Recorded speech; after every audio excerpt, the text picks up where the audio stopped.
Real Housewives of Beverly Hills newbie Amanda Francis has revealed to the world, or at least Dorit has, that she escaped a cult in the middle of the night on Halloween. Spooky. And just because it's Amanda, like everybody, including the castmates and their mamas, are wondering, did she really escape a cult, or is Amanda just being dramatic? I don't know. But what I do know is that what I found, I cannot ignore. And I think it's important that we examine it before we pass judgment. And once we hear these receipts and hear these details, I think we might look at Amanda through a new set of eyes. But trigger warning, if you may get upset or triggered by details of cult-like behavior and alleged abuse, then you might want to click off of this, or at least grab a glass of wine before you watch it, okay? Everybody else, I'm gonna see y'all after this intro. That'll take about 51 seconds. Just give me a few and I'll be right back. Since the beginning of times, beauty salons and barbershops have had a special place in the hearts of the industry professionals and the patrons alike. We can all remember trips to the shop, special moments made, conversations had, and lessons learned. From politics to pop culture, the latest gossip, love and relationships, and social movements, it's all talked about. Lifelong friendships are created, networks are built, ideas are shared, and politicians are made or broken. Our power is great, our reach is wide. This is the place where we all shine, from the beginning to the end of times. Let's keep the conversation alive. Join me in my suite from your suite, and let's talk about the tea. So whether or not we believe Amanda is really escaping a cult or has really escaped a cult, or if we think she's just being dramatic, like that could be debated. And we're going to talk about all of that right here in the suite. My name is Tanya and welcome to Sweet Tea, where the tea is always hot and the receipts are always on deck. Go ahead and like this video, give me a thumbs up, hype it up, and subscribe to my channel. Hit the notification bell so you'll never miss when I upload, go live, and I do plan to do that in the future. But for now, we're going to get into Amanda and the Real Housewives of Beverly Hills and this whole cult story, okay? So Amanda is not the only one telling stories like this. Let me tell y'all. On the Real Housewives of Beverly Hills, we all know Amanda described a frightening church environment. She said a pastor dictated who members could date, marry, and even befriend. And she said she ran away in the middle of the night. And that's where things got weird. Or I think where it got a little dramatic and therefore questionable. And the fact that she's not providing many details of her cult experience leaves us to fill in the blanks ourselves. And that's when people like me go to digging. And when you go to digging, you never know what you're going to find, okay? But what I do know is to say the word cult is not just casual conversation. And Dorit did not just put it out there casually. And they're not talking about it casually now. And I don't like that. I don't like it at all. So, in fact, let me play this for y'all. I don't like it. Dinner party crying. Really? I just read somewhere that you ran away from some cult. Like, why is she making fun of it and mocking it? I don't think it's cool. Here's Amanda telling her side of the story, or just at least an account. Again, not much detail, but here we go. Bible school degrees. I have a ministry training degree, and then my bachelor's degree is also from a religious university. Between ministry training school and bachelor's, I was for 2 years very highly involved in a church that I consider to be a cult. It fits all the criteria for a cult. It fits all the criteria for religious abuse. That was what it was for me. That was the experience I had. And as I started my business, I've always been. So one key thing I want you guys to know and put it in the back of your brain, is that she said 2 years. She spent 2 years in this program, okay? And I know I read somewhere that I think she said she left in 2007. I think she said she left it in 2007. But I want to make sure because I want to always come with receipts. I want to always come with receipts and make sure that I'm giving you guys the best. Okay. So here we go. Yes, this is what she wrote in her book, actually.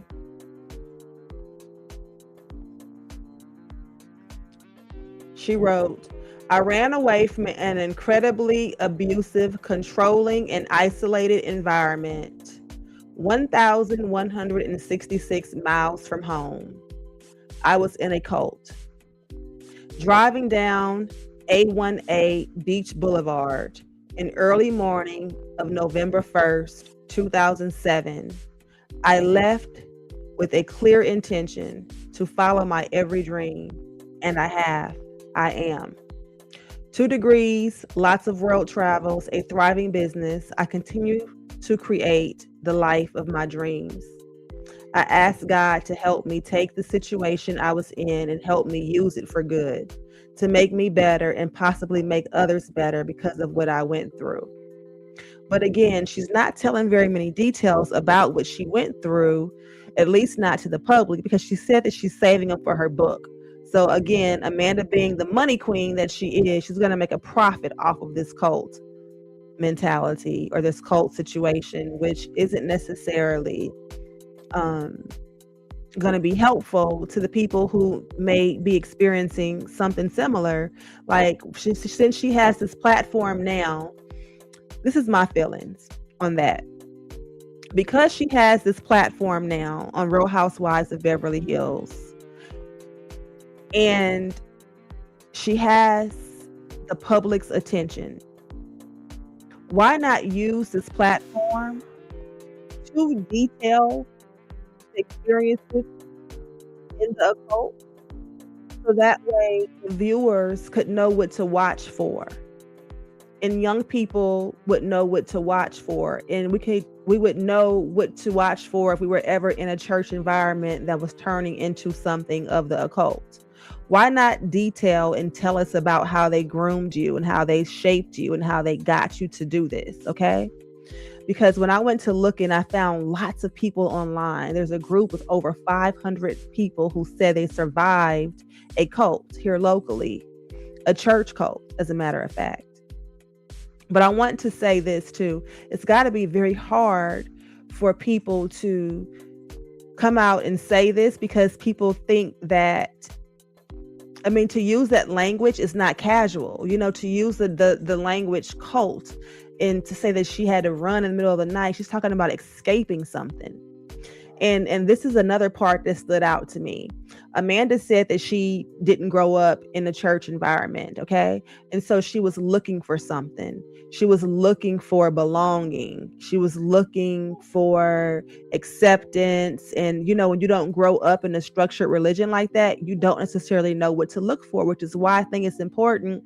And I think it's kind of shitty that she's not giving more detail, at least not here on the show, okay? If she's going to write a book and then people are going to have to pay for the book or go find the book or wait for it to be published and all of that, I just think it's kind of crappy. So I think that if you're in a situation like this and it's going to be brought up, that you have a responsibility to give detail and to warn people and to let them know what to look for and what to look out for, because clearly she didn't know, and not growing up in the church, she didn't know. So when you don't grow up in structured religion and you're searching for identity and belonging and structure and meaning, you're spiritually vulnerable. That makes you vulnerable to be groomed. It doesn't make you weak. It doesn't make you naive. It just makes you human. People don't join high control environments because they're foolish.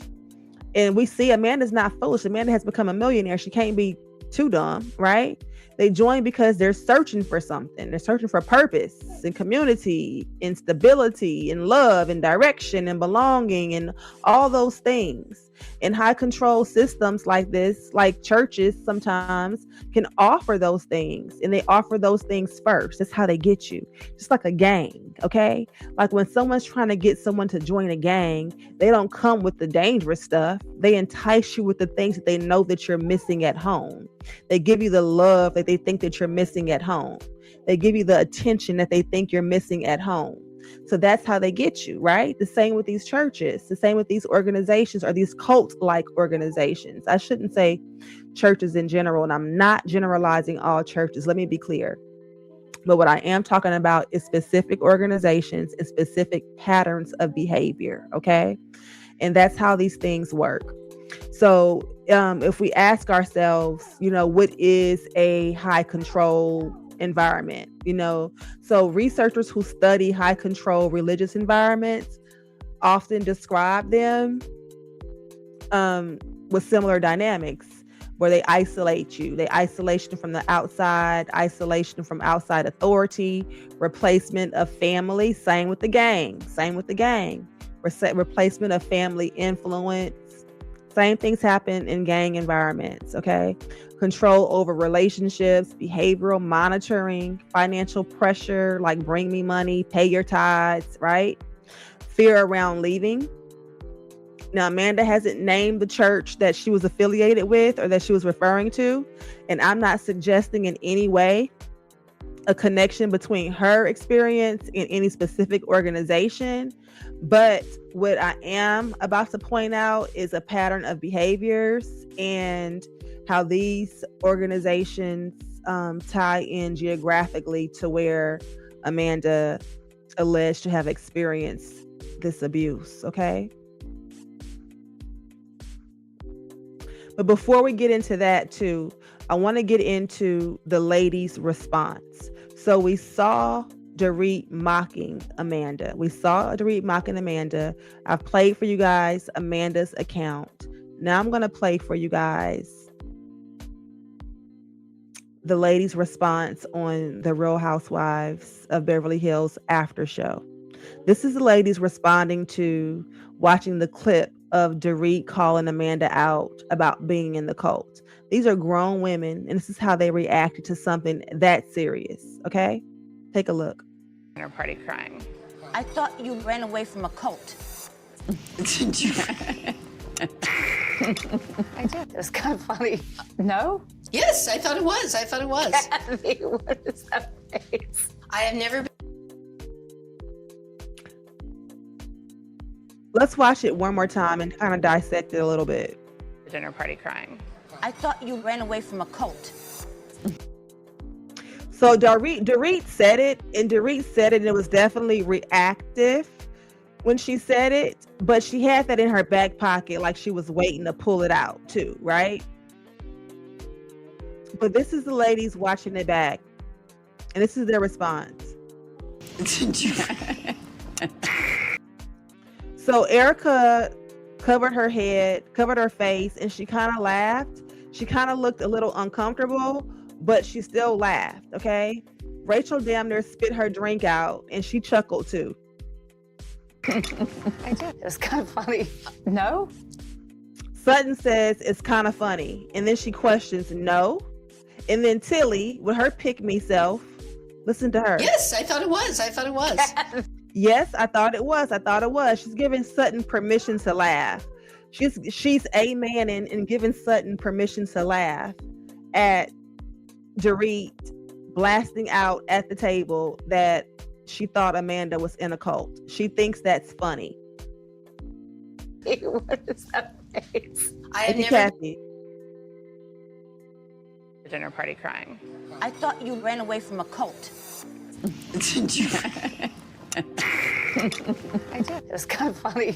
No? Yes, I thought it was. Kathy, what is that face? I have never been. Dinner party Sutton crying. asked Kathy, what is that face? As she's laughing and giggling. Because again, there's a hierarchy here in this group. There is a hierarchy, okay? So if Kathy didn't think it was funny, then Sutton wouldn't be able to laugh. And Kathy wouldn't think it was funny, and Kathy would not laugh because her own daughter, Paris Hilton, has detailed her own accounts of alleged abuse and cult-like behavior at an institution that her mother had her put in.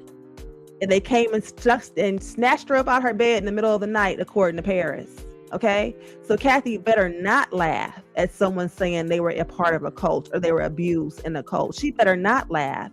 And I don't know if Sutton forgot that little tidbit of information, but you see how she had to question if it was funny or not. Is it funny to you? Why are you asking somebody else if they think it's funny? And why would Tilly give her permission to laugh by saying, oh yeah, it's funny, go ahead. I mean, come on. Like, I have never asked someone else, is that funny? Is that funny? Is it funny to you?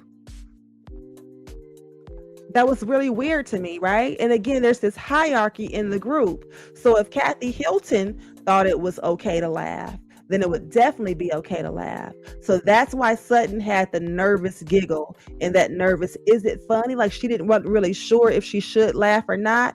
And then Tilly, of course, because she's a pick-me and she kisses Sutton's butt, and that's her new role on the show, is to be a pick-me and a lapdog to Sutton. So she has to validate that, yeah, it's okay, Sutton. Laughing doesn't make you a bad person. That doesn't make you the old Sutton. Laughing doesn't show your slip that you really hadn't changed. Go ahead and laugh. That's okay for the new Sutton that's changed. Laugh at the girl who said she was a part of a cult. Laugh at the girl who was called out at the dinner table by Dorit for being in a cult. Go ahead and laugh. And here's her new friend, Kyle. This is Kyle's response. Say, I've never almost been in a cult. I was in a Wait, I'm sorry. This is not just Kyle's response. This is what the lady said after they saw that clip played back of Dorit calling Amanda out about being in the cult. This is what they said after the initial laughter. Ever almost been in a cult? I was in a ballet company. That was wild. That was a wild It moment. was a wild. It was wild. It was wild. No, it wasn't wild. It was rude. It was mean. It was heartless. That's what it was. That's what it was. It was insensitive. It was unempathetic. That's what it was. It wasn't wild. There weren't many dinner parties in the cult. I have to tell you. That wasn't really like the. Oh, I was picturing a cult with beautiful dinner.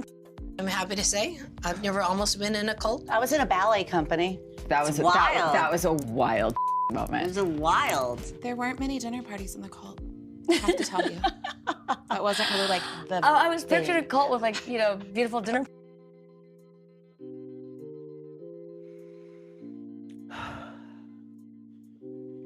These are grown people. These are grown women. How ignorant can you be? Like, is Kyle just ignorant? She always pictured a cult with dinner parties. You keep picturing a cult with dinner parties, your ass gonna end up in a cult, Kyle. Because we know you love a dinner party. All of y'all love a dinner party. Y'all have dinner parties all the time. Is Beverly Hills Housewives a cult? Is the Real Housewives franchise a cult? All y'all do is go to dinner parties and start mess and talk mess and rehash the mess. You always pictured it as being a cult. Like, how inauthentic is that? Is that really what you pictured a cult like? Dinner parties? Am I tripping? Or is this just, are they making light of this? Like, how ignorant can you be? I'm happy to say, I've never almost been in a cult. I was in a ballet company. I was in a ballet company. Is that a cult? It could have been. She could have felt like it. It could have been kind of cult-like, especially if you couldn't leave. If they had you starving yourself and weighing in and having to be under a certain weight, and if y'all were mean to each other and they were controlling and control what you wore and where you went and what you ate and things like that, it could definitely have some cult-like tendencies. And I can definitely see Sutton falling victim to being in the cult. I can definitely see that. I can definitely see it. I can see her leading one or wanting to. That was a wild It moment. was a wild. There It weren't was wild. It was wild. many dinner parties in the cult. I have to tell you. That wasn't really like the. Oh, I was picturing a cult with like, beautiful dinner. That's crazy to me. That is crazy to me. I know How she they had reacted. Like, that was where I really. Okay. And then here we go. Okay. Here is Boz trying to explain to her ignorant friend how something like this could happen. And I appreciated it. I'm like, somebody with some sense, to please. get into a cult. I think you could get in a cult, but what she has intimated is that she needed a place to go where people were welcoming, where they believed her, where they encouraged her, and she found a home in the church. Okay. So what Boz is reiterating is that Amanda said that she needed a place to go where people were welcoming and she felt secure, and she found that in the church. Okay, that's very normal, and that's what the church should be there for. That's what a good church should be there for, to nurture you and to be a safe place for you. But unfortunately, sometimes power goes to people's head, because even the people at the head of the church are still human, and no one is without flaws. And the problem comes in when these children and these young people, or people in general, are impressionable people are taught or groomed to idolize the people at the head of the church. Let's Boz continue. And she found a home in the church. And then the church broke off and became a cult. So I don't know that it's like, oh, if you asked her when she was 16, like, do you want to be in a cult? She would have said yes. Exactly. Like, how ignorant can they be? I don't understand how these ladies don't get that. I don't understand how they don't get it. But I'm gonna tell y'all some things that I found as I was doing my research, or doing my deep dive into this, because to me it's fascinating. So in 2021, the NBC News published reporting on a former youth leadership initiative called 220i. This program took place in Baton Rouge, Louisiana. These accounts were presented as allegations by former participants. You guys, this happened in Baton Rouge, Louisiana, and I know people who were a part of this program, and I know people who were a part of this program when they got into the program, as they progressed through the program, and years later when they were able to exit the program. And from the outside looking in, I always thought it was a cult. And people here locally have always thought it was a cult. But for those people who are in the program, they live it, they breathe it, they bleed it while they're in the program. And they are clearly, they think they're doing the right thing. They think they're doing the right thing when they're in it. I just want to share with you guys some of the things, and I'm going to bring it back, and I'm going to tie it all in geographically to Amanda in her situation. Okay. So former interns alleged that they were told leadership was their new primary authority. They told them not to rely on their family, that they were their new family. They described what they called as a cult mentality. In fact, here's one. Someone said they basically separated all of the Black male interns onto one floor of these dorms they had them living in, okay? And some described alleged fight nights. There were no rules. There was no one overseeing it other than the church's youth pastor, okay? The church denied these allegations and stated there were no fight nights. I want to read to you guys what this particular Reddit post said, because I went to look and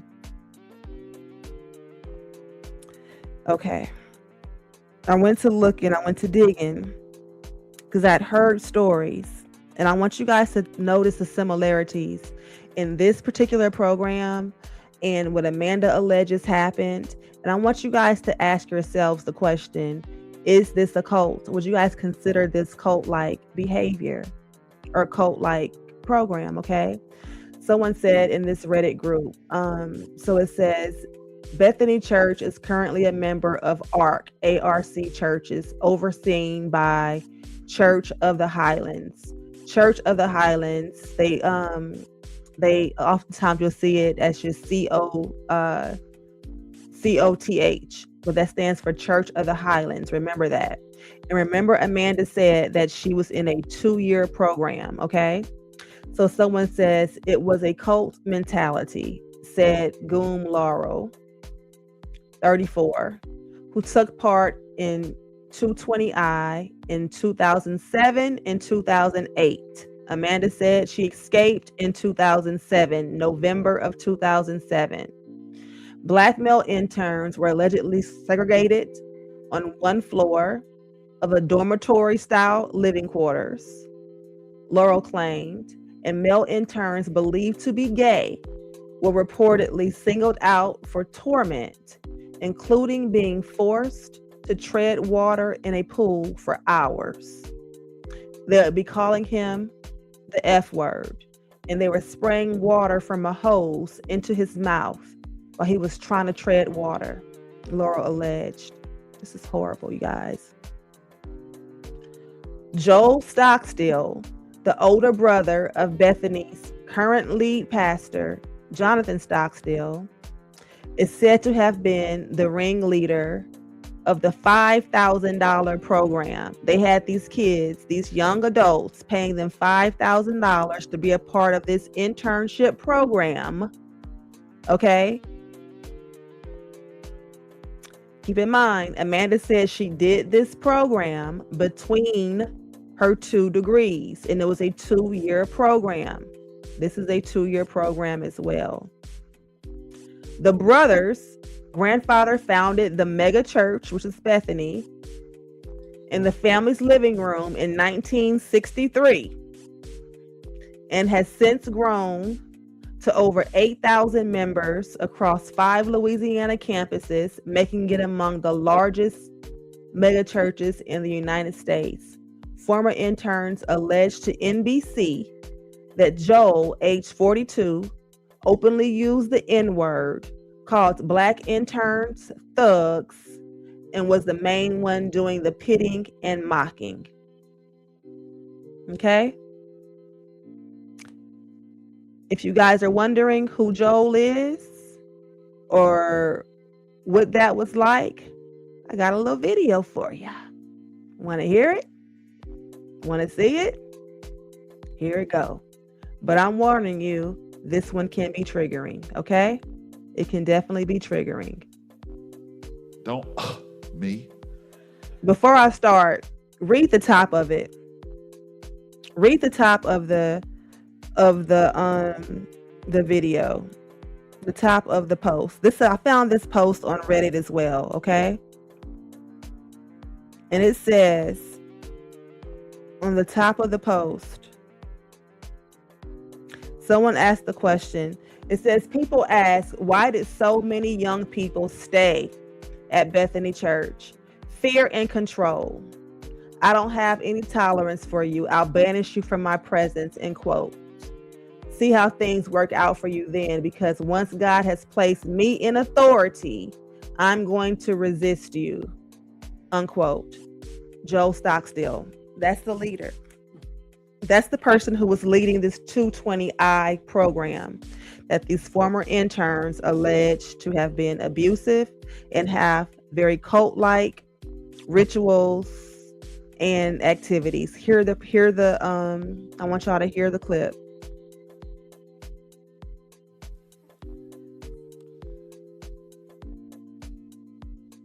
Predictable. You give them a simple order and they go, ah.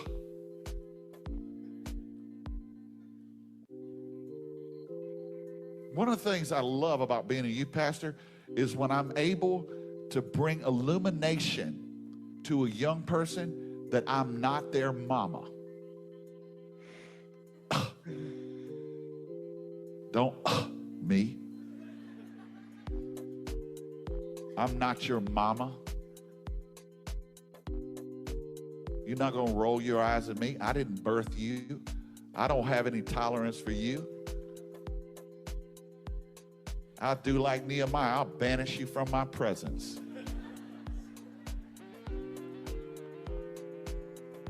See how things work out for you then. Because once God has placed me in authority, I'm going to resist you until you get rid of that attitude. Did y'all hear that? So this dude is saying once God placed him in authority over you, just like Amanda was saying that these people were placed in authority over them, okay? They kept them from their families, just like these people in 220I are alleging that they isolated them. They took them out in the woods, y'all. They had these people doing like boot camp. These people allege that they had them doing boot camp style workouts, carrying logs. Well, I read a story where one person said they had knee surgery and they had to walk for miles and miles and miles, and they didn't care that their knee was hurting. I mean, the stories go on and on and on, on and on and on. And the allegations are horrible. Here's another clip of this guy preaching.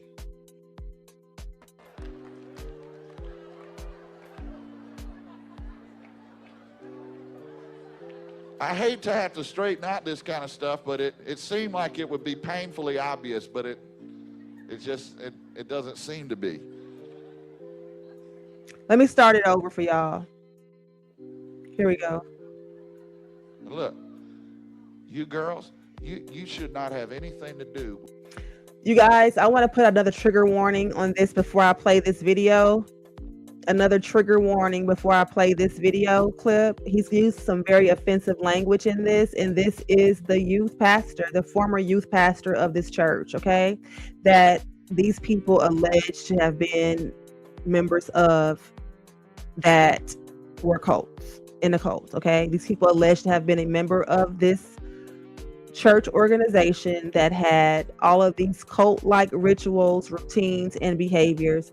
This is the former youth pastor that was over this particular organization at this church.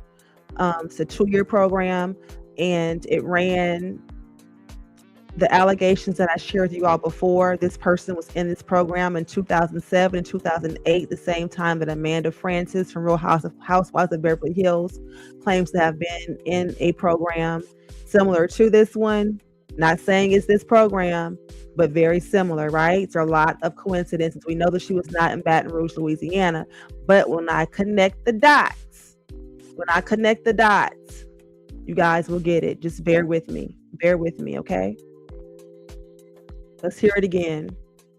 I want you guys to hear what he's going to say. Again, it's going to be triggering. If you guys are sensitive to foul language or the F word, then you might want to, mute it and come back in about a minute. It's about a minute long clip.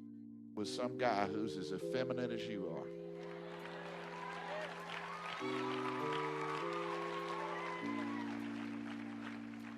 It's not fashion, it's faggot.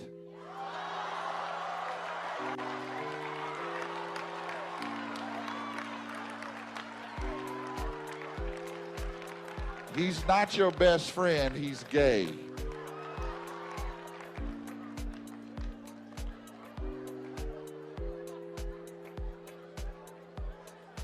I hate to have to straighten out this kind of stuff, but it seemed like it would be painfully obvious, but it doesn't seem to be.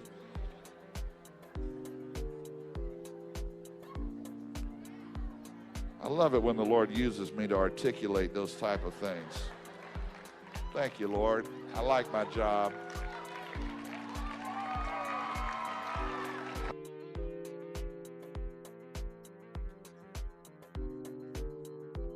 So former interns of this program also allege monitoring of weight, appearance, dating, and social interactions. This is a quote. Every week she checked our BMI. They're referring to unquote. They're referring to this man, Pastor Stockstill's deceased wife, Amy, and coincidentally, he remarried a woman named Amy as well. So they're referring to Jonathan Stockstill and his wives, Amy Stockstill, the late Amy Stockstill and the current wife, Amy Stockstill. Others described interrogations after scheduled date nights. One person said they had to meet with the leader of the church, or with Amy Stockstill, and tell her about the date nights, and if there was something that was unnatural or there was some kind of interaction that they didn't think reflected right on them, they had to write about it and put it in writing and send it in an email, and they would give them assignments on how to repent for it. They would have to do so many push-ups or so many service hours or different things. These statements reflect allegations in natural reporting. This is an NBC report, you guys. When someone controls who you date, how you dress, how much you weigh, who you talk to, that's not just like casual or even religious guidance. That's identity control, and that is a form of cultism. This is where, when someone doesn't grow up in the church and they later find out that feels intense, they feel that intense structure, and they later find it and they feel passionate about it, it can feel like family. And that's what Boz was saying. That's what she was saying. Especially if you're young and if you're searching and you want purpose and you want direction and all those things. These high control systems don't start out with fear. They start with belonging. They lure you with pizza parties. They lure you with dances and karaoke nights and things like that. They start with love bombing, just like any other toxic relationship. They start out with clarity, and they start with all the answers. They got all the answers to your questions. Then slowly they start to control you. The control increases, the isolation increases. These people had to live in a dormitory, and they detailed accounts of it being like 20 girls in a 4-bedroom house with 2 bathrooms, and having to live in there and not having even feminine hygiene products. Like, this is not okay. And this isolation and this authority and this dependency increases, and leaving becomes terrifying. And that's why she would use words like escaped. Okay. So pop culture, though, has made the word cult feel dramatic. And so, we think about robes and secret rituals and like they're all on Traitors or something, documentaries. But in reality, many high controls environments look normal on the outside. They look like churches. They look like youth programs, leadership internships, tight-knit communities. That's what makes it confusing. And that's why people are rolling their eyes. But I'm telling y'all, one quick Reddit search and you will find that she is not alone in this. She is not alone in this at all. She's not alone. And again, Amanda has not named the church. And I'm not suggesting that this is the church. I know it's not the church. But I am reporting the patterns of behavior, and I'm reporting the involved allegations from former participants of Bethany Church. It's important to also note that the church has denied these allegations, and they have also acknowledged cultural failures, and they issued a public apology. But so when Amanda says she escaped, is it dramatic? Is it? Or are we uncomfortable admitting that high control church environments can exist? Because documented allegations show they have been reported before. This isn't about attacking faith, and it's not about condemning Christianity, because Lord knows I'm a Christian, I believe in God, and I love the Lord. But it is about recognizing power dynamics, okay? Faith should empower. It should not isolate. It should not replace your family. It should not create fear around leaving. And if someone says, I ran, maybe the first response shouldn't be, she's dramatic, but maybe the first response should be, what happened? Maybe we should ask, what happened? So again, I want to tie this all back in to Amanda. Let me tell y'all this. Let me share this with you guys as well. This is something that I found. So keep in mind, Bethany Church is a part of what they call ARC. Okay? But I want to show you guys this. Here we go.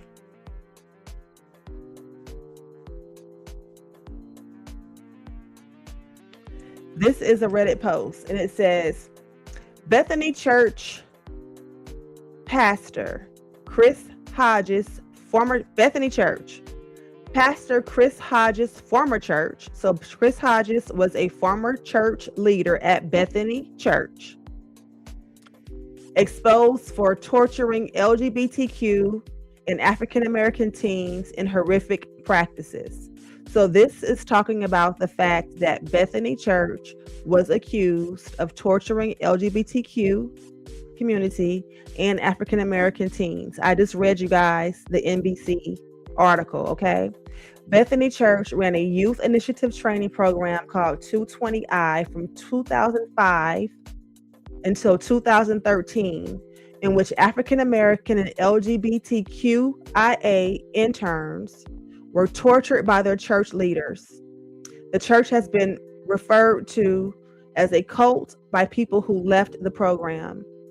The Stockstill family still runs Bethany Church, Baton Rouge, Louisiana, as well as their other campuses. Larry Stockstill is Pastor Chris's longtime friend and mentor, okay? And currently serves as teaching pastor at Bethany Church. Larry Stockstill is also on the board and of overseers of Church of the Highlands. So Church of the Highlands, also known as COTH. And Bethany Church is currently a member of ARC churches, overseen by Church of the Highlands. This is why this is important, okay? This Chris Hodges person used to be a pastor at Bethany. Chris Hodges founded Church of the Highlands, COTH, okay? Church of the Highlands. And the ARC program. Bethany Church falls under the ARC program, okay? Chris Hodges created a bunch of churches in Alabama, like over 20 churches, but not just Alabama. He also ventured into Florida, which is where Amanda said she joined the church. She joined a church in Florida, and she moved with them to a church in Oklahoma, is what she said, right? Or she moved from Oklahoma to a church in Florida. She moved from Oklahoma. She joined a church in Oklahoma and moved from there to a church in Florida. Remember that. Chris Hodges, who is over the ARC program, and Bethany Church falls under the ARC program. Bethany Church is the church that I just told you guys. I just read to you all the NBC article, or excerpts from the NBC article, that explains the allegations of abuse and cult-like rituals and behaviors, okay? Keep that in mind. So after I found out this Chris Hodges person, I went to dig and I said, let me put him in and find out more about this Church of the Harvest, okay? So I put that into Google and I found this.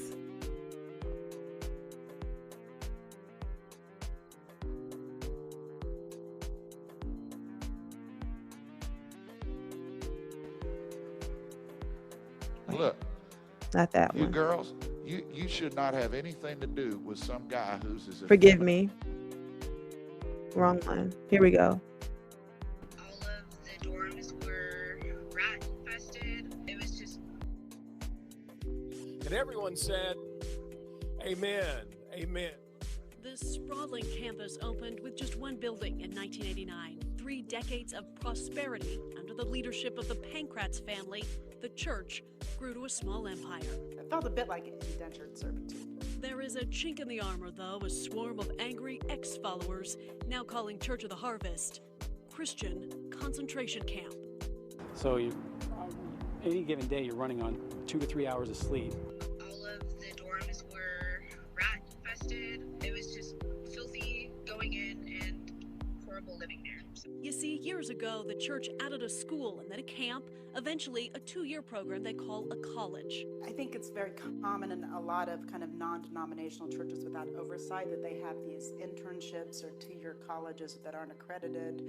And it's a great ability to have a workforce that you don't have to pay. It was an honor culture so that if you were faithful and loyal to the leadership, then you were honored, and if you weren't, you were shamed. Last week, a former intern sounded the alarm on Facebook, and the floodgates burst. Hundreds of allegations of abuse. It spans everything from the sexual abuse to psychological abuse, mental abuse, sexual abuse, and finally people are coming forward, and it's been going on for over 20 years. I'm the snowflake on the tip of an iceberg. Havilah Capshaw-Bagnero was a student at the school. She has stayed silent 19 years about an alleged sexual assault by a member of the founding family. He kept reaching and trying to fill me up and grow my breasts. Havilah was 15 years old. She says the senior pastor's son made an unwanted, unsolicited advance. His hands are on my body, different places, and I'm saying, Grant, this is inappropriate. I don't like this. I don't like this. I don't like you like that. She asked to go home. He drove her to Hafer Park. And I said, stop, you have to stop. And I was facing away from him, and he turned me around. He grabbed me and spun towards me, and I had on a button-down shirt, and it had pearl snaps, and he ripped it open, and he grabbed my breasts. And I started screaming and sobbing, and I said, stop. I never told my parents because I felt ashamed. Havilah never reported the incident to authorities until this week. But back then, she claims she told the Pankratz family. What I recall his sister saying to me was, oh no, he's done this again to one of my friends. And today, Havilah reads through the heartache of thousands of others, grieved with a secondary wave of guilt that she should have spoken out back then. What happened to me is nothing compared to what I've seen happen to other women at the hands of Grant Pankratz. The accused rose in the ranks over the years, bred for leadership. He is now the senior pastor. His father, the founder, addressed the allegations last weekend from the pulpit. I know, church family, over the last 72 hours, there have been a lot of concerning and disturbing issues that have been posted on social media, and we are very aware as we see that happening. And I want you to know that we are working with outside professionals that have already started working with us in our church. Leaders now promising transparency, accountability. But I want to make this clear that if there is something broke, we're going to fix it. If there is something wrong, we're going to do what's right. We're not blind, we are not deaf, and we are not in denial. Are we hurting? Yes, as I'm sure you are too. And my heart goes out to you, and I'm praying for you.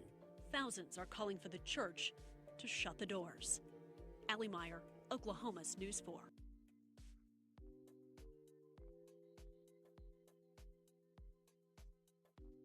Now, isn't that awful? Isn't that awful? So that's Oklahoma, okay? That's Oklahoma. ARC churches, they have a whole bunch of them, okay?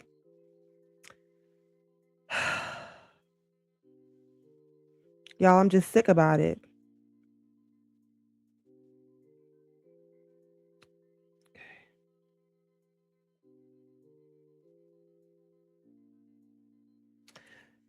But again, so that was in Oklahoma. But if we go back to this Reddit post and we go back to Amanda's words, let's go back to what Amanda said in her book. Let's go back to what Amanda said in her book, okay? I ran away from an incredibly abusive, controlling, and isolated environment 1,166 miles from home. I was in a cult. Driving down A1A Beach Beach Boulevard in early morning of November 1st, 2007. I left with a clear intention to follow my every dream, and I have. I am. 2 degrees, lots of world travels, a thriving business. I continue to create the life of my dreams. Blase, blase, blase. But again, this person says the screenshot I've attached gives the street that she named and also that she was 1,166 miles from home. Tulsa, Oklahoma is exactly 1,167 miles from St. Augustine, Florida. I theorize that she perhaps went there for some kind of religious-based extended treatment or whatever they do there, which she is claiming. Here we go. Where she is claiming or alleging or proposing that Amanda went was to this place here. And maybe this is why Amanda doesn't give as many details. She has detailed, though, getting a DUI or a DWI around this time.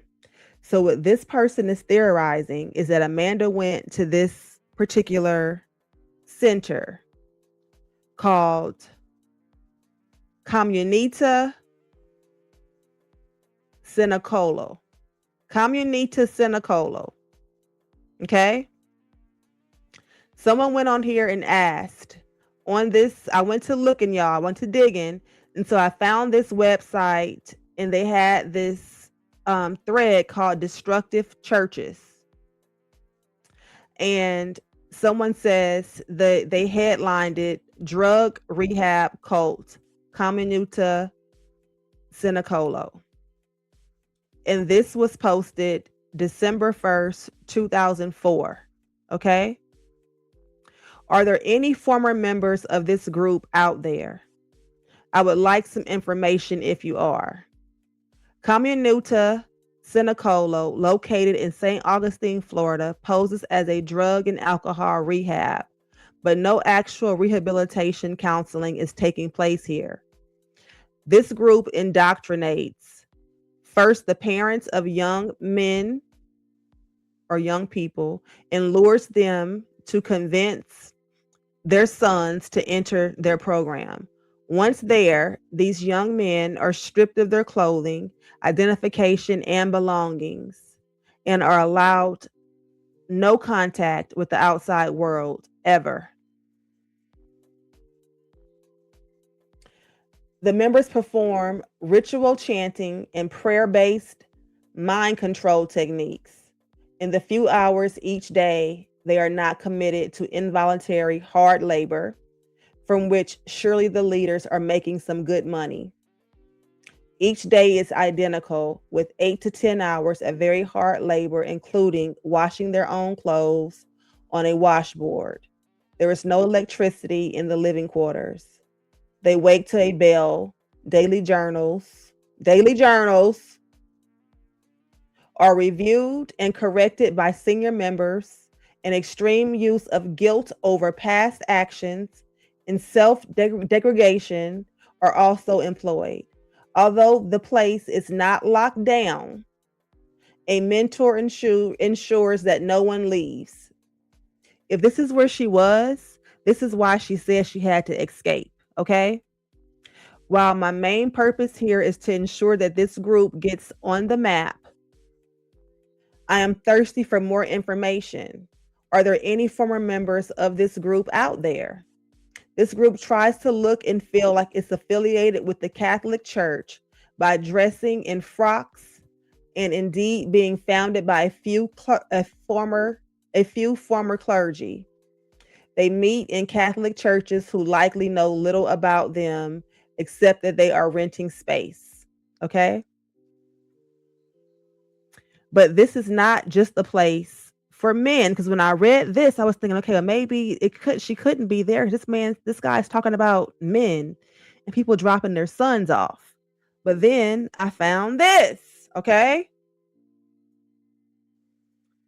I was in the community Cinecolo for 6 months and thrown out. When I left, I was a complete mess. They use shame to manipulate to do what they want. They tell you that love is telling you what is wrong with you. That love is telling you what is wrong with you. If you stand up for yourself, you're told this is your pride. They tell that if you leave, that you will not be strong enough to survive outside in the darkness. And keep in mind, Amanda said when she left, she said in the show, she left wondering, like, what was she going to do? What was she going to be? Like, how was she going to, like, she left questioning all those things, how she end up there, all of those things. And what did Joel say earlier? What did he say? When I'm given authority over your life and you talk to me like that, I will banish you. That's what he said, right? Okay. They tell you that if you leave, that you will not be strong enough to survive outside in the darkness. I was reduced to nothing. I was physically assaulted through pushing, carrying, and dragging. I was confined. I was verbally attacked through constant telling me that I needed to change everything about me. I felt like I lost my voice and I lost my authority. When people arrive at the community, they are usually young and desperate for the love and acceptance that they have always craved. The community does not encourage and accept. Its love is conditional on you doing exactly what you are told. Instead of encouraging every person to become themselves and choose their beliefs, whether that is atheist or Christian, they tell you that they are right. And for me, it felt like they condemn me for believing anything different. They attract people who have little self-esteem and think they deserve no better. When I left, I was told I was mentally ill and needed medication. They even told my mother I was frothing at the mouth, which was a lie. I was assessed outside and they told me I was fine. I left feeling outcast and condemned. The community has its view on how the world should work, which is based individuals' interpretation of how the world should be, which is very outdated. It's living in world where violence is acceptable. It is acceptable to impose your beliefs on others to make them how you want them to be. A lot of them are not hardened drug addicts. I went in with alcohol problem and left feeling I had done things that I hadn't. I wish I never stepped foot in that place. Okay. And there was many more, you guys. There was many more. Let me see what else.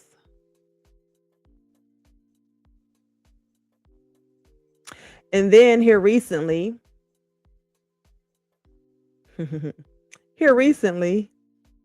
so let me tie this all back in. Let me swing it all back around and close this all up for y'all. Just okay.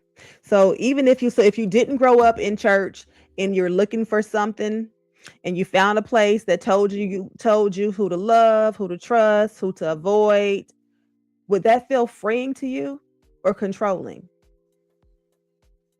For some, they might even feel safer that way. So I'll ask you, cult or just dramatic? Like, are we too quick to judge and dismiss women when they use strong language to describe a strong experience?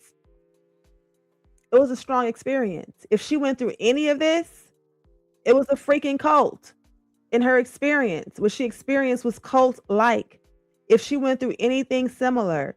And when I'm telling you guys that I started here in Baton Rouge, Louisiana, and I knew that these experiences had happened, when she was saying the things that happened to her, it sounded so familiar to the stories that I heard right here in Baton Rouge, Louisiana.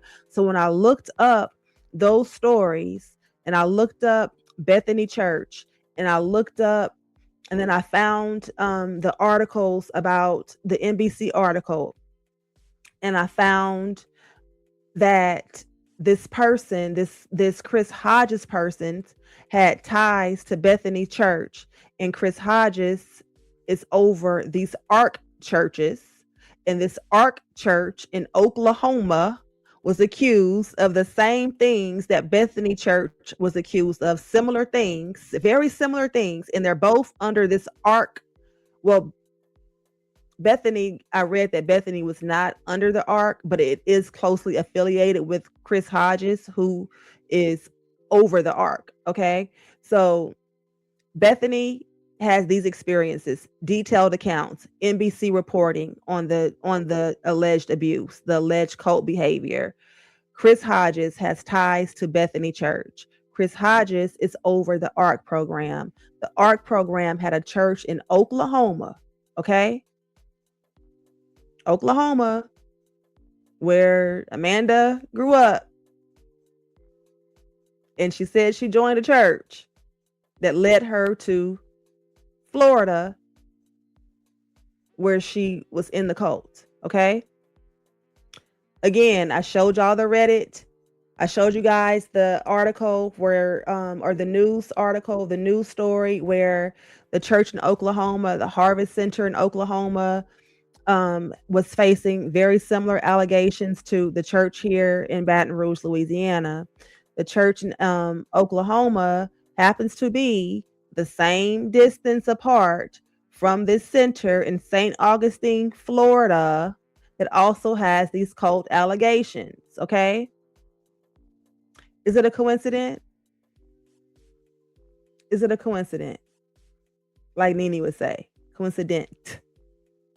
I'm not saying that, because again, Amanda never said which church organization. She never said which organization, right? But we also know that Amanda had that mugshot for that DUI, and this place in St. Augustine, Florida, describes or disguises itself, according to what I read to you all online. It is alleged that they disguise themselves as a church organization because it takes place, they rent space in church buildings, but it's actually a rehabilitation program that is very cult-like. So maybe that's why Amanda does not give us the details, because that would mean admitting or saying that she was at a rehabilitation center. Does that make sense? I think it does. Let's talk about it. What do y'all think? What do y'all think? Let me know in the comments. I know this video went a little longer than I expected it to go, but I just had to present it the way that I needed to present it, to bring validity to Amanda's story and also to validate the stories of these young people who experienced these horrific encounters at Bethany Church in Baton Rouge, Louisiana, as well as the people who allege to have experienced these horrific things at the Harvest Center in Oklahoma, and even at this place in St. Augustine, Florida. To all of you, I wish you healing. I wish you healthy healing and healthy relationships and real love and real connections. And I pray that these experiences do not taint the way that you feel about God or your relationship with God, because the real God would never do this. And the real God would teach us that love does not hurt. So what you all experience is not of the real God. It's not of God as he would like you to experience him. So do not let that taint your feelings towards God. And you don't have to go to a church home to have a relationship with God. And we have to stop idolizing humans and idolizing men and expecting perfection. And the next time, or if we ever come across someone who has experienced something like this, or is alleged to have experienced something like this, let us not react like the ladies on Real Housewives of Beverly Hills. If someone comes to us and says to us, or we've heard that someone has been in a cult, let us be gentle with those people, because to have the kind of personality, to be the kind of person that would be able to be indoctrinated in a cult. You had to have been looking for love, relationships, and connections from somewhere. And that's the exact kind of person that could benefit from a real, genuine, loving friendship. So let us not condemn them. Instead, let us put our empathetic hats on and open our hearts and our ears, and most importantly, our minds before we speak. Because this mess that Dorit pulled. Dinner party crying. Really? I just read somewhere that you ran away from some cult. That was not cool. And if you look at Boz's reaction and the way that Boz is sitting, Boz is very uncomfortable with it. And she follows up with trying to explain to Dorit how this could happen. She was very uncomfortable with it. And she's got Dorit's number. We're going to see how long this friendship lasts. Because when you check somebody, when you clock somebody as being rude or dismissive or unfair or ugly to one person, if you're a smart person, you know that that person is capable of doing the same thing to you. And not only does Boz clock that, watch it. Not only does Boz clock that, but so does Rachel. And I knew Rachel was going to clock it because Rachel is like the realest of the real. Check this out. Come to life. Like, I was like, okay. Check it out. And Erica, check out Erica's body language too. And remember that hierarchy we talked about. Rachel Zoe is a beast. And Rachel Zoe is quickly becoming the out of GOAT. Dorit's mouth. I'm like, wow. I think Dorit's gloves were just off at that point. I know, she'd had enough. Like, that was where I really saw Dorit come to life. Like, I was like, okay. I see what's possible now. Yeah. Okay. Erica doesn't really know. Keep in mind too, Erica Jane is a smart girl too, though. Erica is smart, and she's not. Erica is smart as in like street smart. Like Erica can notice shade, subtle shade. She clocked that, right? So I really think that Erica not only is Boz seeing Dorit's true colors, but so is Erica. I'm sorry, so is Rachel. Boz is seeing Dorit's true colors, and so is Rachel. And Erica is wondering if that's what Rachel means in this clip. Watch Erica's body language. Just watch it. Sometimes the comes out of Dorit's mouth. I'm like, wow. I think Dorit's gloves were just off at that point. I know, she'd had enough. Like, that was where I really saw Dorit come to life. Like, I was like, okay. See that? I see what's possible now. Yeah. Sometimes the comes out of Dorit's mouth. I'm like, wow. I think. You see Erica's face? Y'all see Erica's face? She don't know what to make of that. She doesn't know what to make of what Rachel is saying. She doesn't know if what Dorit said is cool or not. Just like Sutton didn't know if it was funny or not. They check in with the hierarchy. They're checking in with the hierarchy. Look at Erica's face. Dorit's gloves were just off at that point. I know, she'd had enough. See? Now she's making excuses. Like, that was where I really saw Dorit come to life. Like, I was like, okay. Erica, Rachel's like, that's when I really saw her slip start to show. And I was like, okay, now I see who she really is. Now I see that this girl can turn up and this girl can be ignited. And I see that she is not just the victim in this PK thing. And I see that she can throw some blows too. That's what Rachel meant by this. And Erica clocked that. I see what's possible now. Yeah. I see what's possible. You hear what Erica said? Yeah. Now remember, they were saying it was wild. They were saying what she said was wild. It was wild. They were laughing. Y'all want to watch that again? Watch how they reacted. This is how her friends reacted. Well, not her friends, because these girls are not her friends. This is how the Real Housewives of Beverly Hills reacted to Dorit blurting out that this young lady was in a cult, and not in a nice way.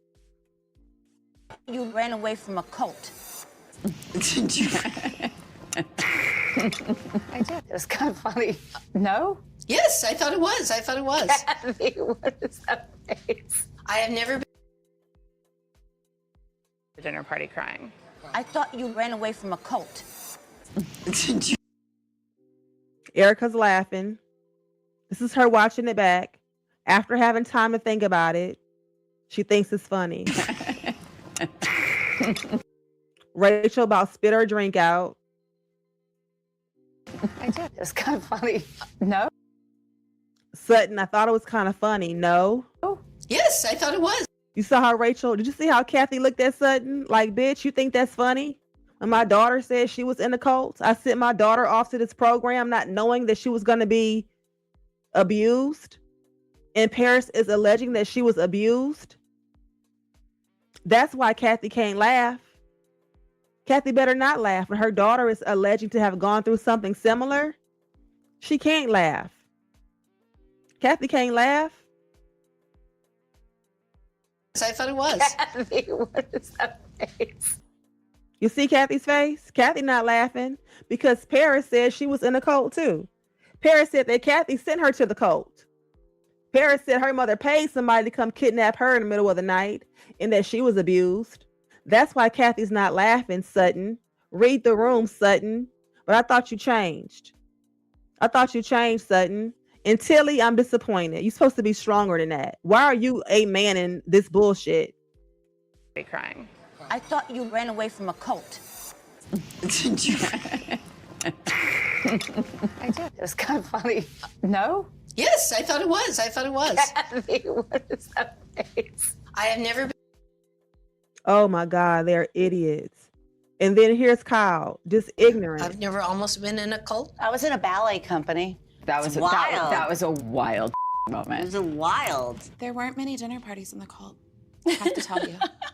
That wasn't really like the. Oh, I was picturing a cult with like, beautiful dinner. Okay. Kyle says she always pictured a cult with beautiful dinner parties. Really, Kyle? This ain't traitors. I'm happy to say I've never almost been in a cult. I was in a ballet company. That was wild. That was a wild It was wild. It was not wild. moment. It was a wild. It was wild, all right. It was wildly disrespectful. It was wildly rude. It was wildly uncouth. There weren't many dinner parties in the cult. I have to tell you. Why is Amanda sitting like that? Why is Amanda about to fall off the chair? Does Amanda's arms ever go into a coat? Or are they always just draped over her shoulders? I'm just asking. I'm just asking. That wasn't really like the. Oh, I was picturing a cult with like, beautiful dinner. They're so silly. Comes out of Dorit's mouth. I'm like, Well- wow. I think Dorit's gloves were just off at that I know, point. she'd had enough. Like, that was where I really saw Dorit come to life. Like, I was like, okay. I see what's possible now. Yeah. And again, it takes our girl I Boz. think you could get in the cult, but what she has intimated is that she needed a place to go where people were welcoming, where they believed her, where they encouraged her, and she found a home in the church. Okay. It takes Boz to be the voice of reason and to try to explain to these women how this could happen. And when you're followers, they should really be on guard, because if anything, it could happen to them as easy as it happened to Amanda, because y'all are all followers. Everybody on here is a follower except for Rachel and Kathy and Boz. The rest of y'all are followers. Y'all could very well end up in the cult. Erica, you was in the Tom Girardi cult. You was over there involved in living off a damn Ponzi scheme, making songs talking about it's expensive to be you. Meanwhile, people who were burned up in airplanes allegedly have had their money stolen from them. You were definitely, and now you want to act like you were brainwashed, like you didn't know any better. You could have been in a cult. Very much so. Kyle, you've been over there with Mauricio all of these years. Kyle been over there with Mauricio all these years. While it's been rumored that he's been cheating on her, it's been all in the papers and all in the gossip magazines and everything that Mauricio has been cheating on Kyle for years, and she's been sitting over there like she was brainwashed. So if you fell for that, you could have been in a cult. Okay, Erica, you was over there with old butt Tom Girardi while he was taking money from burn victims and airplane crash victims, and you were buying hair extensions with them. And as long as you had your hair extensions and your makeup, you was fine with it. And now you want to act like you didn't know anything about it? Were you that dumb? Were you that blind? If so, you could have been in the cult. You know? Sutton, you definitely could have been in the cult. You definitely could have been. You don't even know if you should laugh or not. You don't even know if something is funny or not. You got to get permission from Jennifer Tilly and Kathy Hilton to even laugh. You have to ask them if they think it's funny. You don't even know what your last name is going to be today or tomorrow. You didn't even know that your husband wanted to annul the marriage. You didn't even know that he didn't even want to be married to you. So you could have definitely been indoctrinated into a cult. I can see it happening for sure. But y'all are laughing at Amanda like it's just impossible. And Kathy, I know you didn't. Kathy didn't laugh, and I know she didn't laugh because she sent her daughter to a cult. She paid a cult to take her daughter, allegedly, according to Paris. She paid for a cult to come pick her daughter up in the middle of the night, blindfold her, whisk her off, and do God knows what to her, according to Paris. So I know Kathy not laughing. I know she's not laughing. Okay? So everybody that's laughing because Amanda got messed up in the cult in the name of Jesus, at least it was in the name of Jesus. At least she got fooled into being a part of a cult in the name of Jesus.